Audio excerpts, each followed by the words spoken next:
Unit 4 Vision, Chapter 1, Identify and Describe Tourism Products.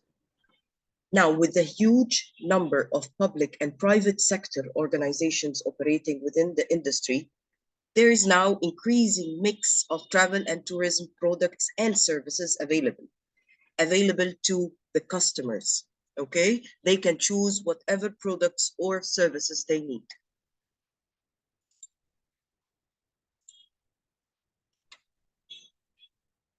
In business, we have clear difference or clear distinctions when we start defining the difference between the product and services, okay? Because there's a very strong connection between the individual components of travel and tourism industries.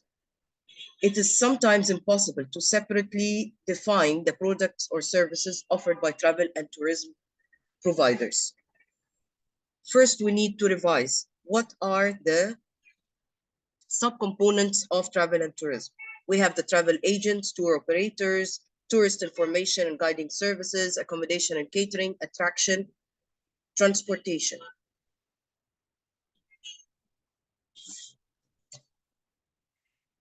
Now, the component title, it tells you the type of product or service being offered. Okay, for example, if I'm going to talk about the accommodation providers, what do they offer? They offer accommodation. The catering providers, they offer catering. Tour operators, they offer packages. Travel agents, they sell those packages. So when I say identify or describe, first, for example, if I'm going to say identify the hotel, okay? When I say identify hotels, all I should do is I'm gonna say that hotels provide accommodation. Okay, what if I said describe? It means you have to describe it in details, okay? You're going to say, for example, the hotel is a type of accommodation provided by 5-star hotel. It has 250 rooms, 30 suites, okay? And explain that 5 stars versus 3 stars. This is how you start describing one of the components.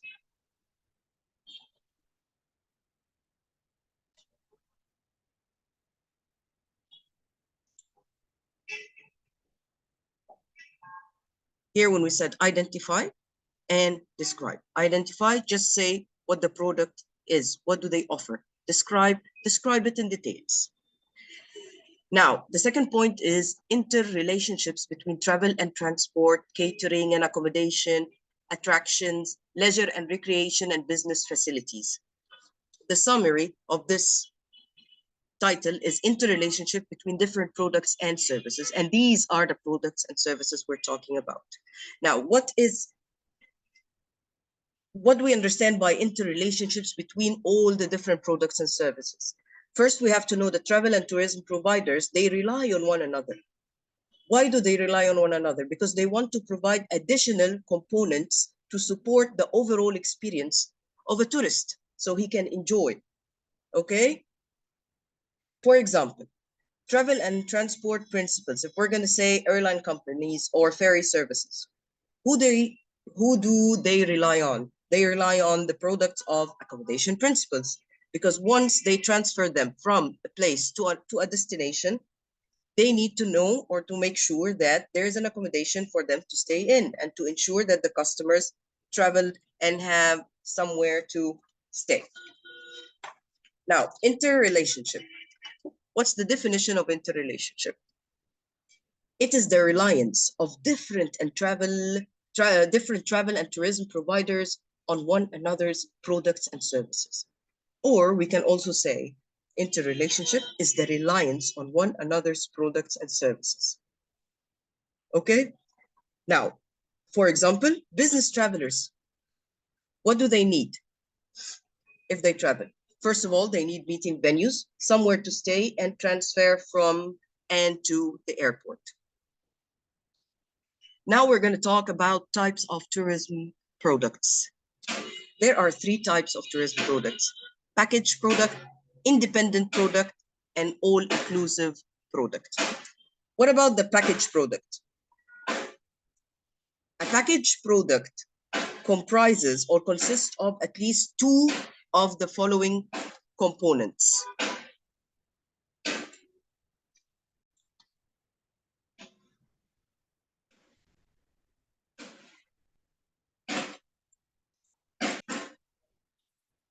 Okay, as we said, a package product, number one, at least two of these components that we're going to talk about, they should consist of transport and accommodation for at least one overnight stay.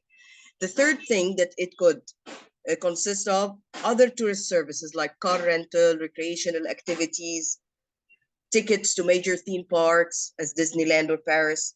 This could also include transfers from the airport to the accommodation or the services of a holiday representative at the destination. So, package product, it is a package that at least has to have accommodation and transport, and also we can add to it other services like car rental. Okay, a holiday package is put together by a tour operator. And then it is marketed. They have to do the marketing for it and sell it to customers through a travel agent or directly, okay, via internet. Now, when we say product bundling, it's all what the tour operator does, which is put together a holiday package, okay, and marketing it and selling it to customers. This is called product bundling. Combined products and services and sold at a special price. Number two, we have the independent product. Now, independent product means it is purchased directly, bought directly, or we're going to say purchased directly from the provider by an individual customer, okay? If I'm a tourist, I'm going to buy directly or purchase directly from the provider. An independent product could be a rail ticket, hotel booking, okay, made directly with the supplier on the internet. It could be a sightseeing excursion that the customer books face-to-face with the tour company. So what I can say is independent product or independent customer, he could purchase and buy directly all the products and services straight away from the principals, from the providers or from the suppliers, okay, and through internet. It is possible that a customer books a range of independent products and makes up his own independent package. What's an independent package? It is all the components of a holiday bought separately and directly from the providers without the services of a travel agent. I don't need to go to a travel agency to buy the package or to buy all the products and services I need. I could do it on my own. And regarding the facilities and services, as soon as I reach the destination, I could get whatever I want. Now, number three, the third type of tourism products, all-inclusive products. Now, the term all-inclusive, it means the package in which flights, transfers, accommodation, and all meals, and sometimes unlimited drinks are included together. Okay? With some snacks, activities, such as kids clubs. And these holidays, or all-inclusive holidays, they sometimes or often provide buffet-style breakfasts, lunches, evening meals. They're all paid for when you get the package. But some services or some products, you have to pay extra charge. But all in all, it's all-inclusive, okay? And sometimes there's time restrictions. For example, snacks are only available between 11:30 to 1:30 from certain catering outlets only. Now, some activities can have additional cost. For example, snorkeling. It's not added to the package. You have to pay extra charge. Some resorts, they issue guests with a wristband okay, as a form of identification. So they are able to access some snacks, drinks. Like if they're in a hotel, they have an all-inclusive package, or they're in a cruise. Sometimes they have this wristband, they're offered wristband, because when they go anywhere in the hotel or in the cruise, they are offered all the free drinks and snacks and activities. Cruise holidays, mostly, they're all inclusive. They've paid transport, okay, accommodation, meals, services of the staff on board. Next, we're going to go to ancillary services. Now, we've said that ancillary services are additional services provided. We have 10 kinds of ancillary, or 10 types of ancillary services that could be offered. Number one, we have tickets to theme parks or theaters and other attractions. Two, excursions and sightseeing tours. Three, guidebooks and guiding services. Four, passport and visa information. Five, foreign currency exchange. Six, coach and rail tickets. Seven, travel insurance. Eight, airport transfers. Nine, hotel bookings. 10, car hire. All of these are ancillary services, examples of ancillary services that could be included and offered to the customer. Now, the main ancillary services, we have guiding services, currency services, and marketing services. Those are the three main important things in the breadth of ancillary services. Now, guiding services.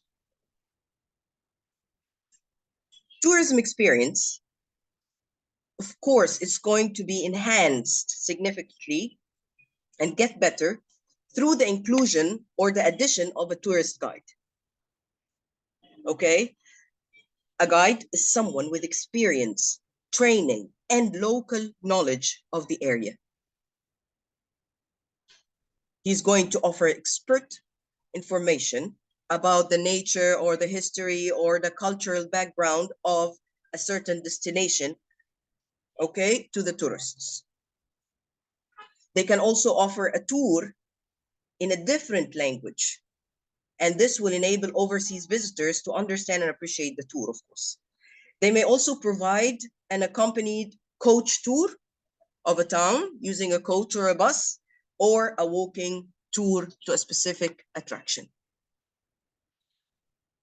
For the majority of tourists, the services of a guide are offered as an ancillary service. So they have to pay extra if they want it in the package.